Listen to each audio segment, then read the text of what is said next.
C'est une donnée inquiétante. La moitié de la population guyanaise vit sous le seuil de pauvreté. Et pour ces personnes, difficile de mettre 5 fruits et légumes par jour dans l'assiette.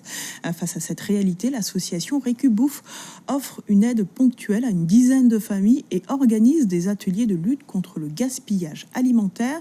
Voyez plutôt le reportage de Laurence Tiansiopo et Gaël Ouassim.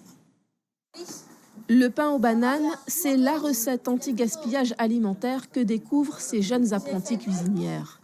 Elles viennent d'un quartier informel de Rémire, où il n'est pas évident d'appliquer la recommandation des 5 fruits et légumes par jour.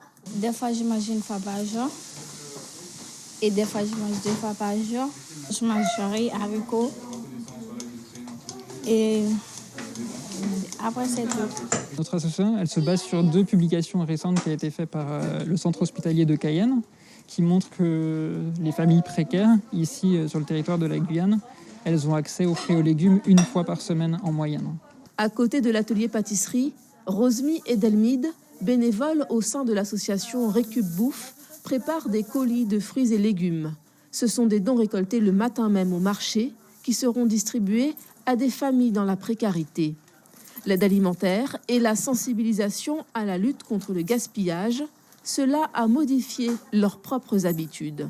Moi, personnel, l'association a tout changé. Je ne jette plus la nourriture, je ne jette plus mes vieux habits. En fait, j'ai donné à Olivier et après, il les redonne à des personnes dans le besoin.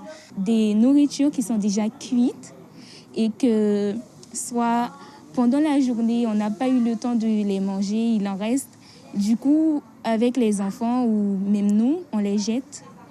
Et ce côté-là, je sais qu'on doit l'améliorer, on ne doit pas les jeter.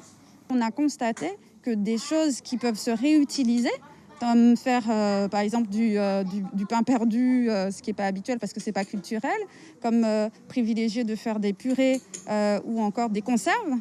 Et bien en fait, c'est juste des connaissances qui ne sont pas acquises culturellement et en fait qui font qu'il y a des aliments qui sont jetés.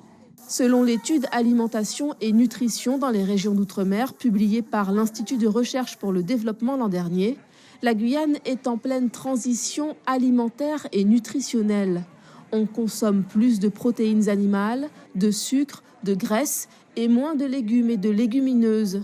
Des changements qui ont un impact sur notre santé, obésité, diabète et hypertension artérielle.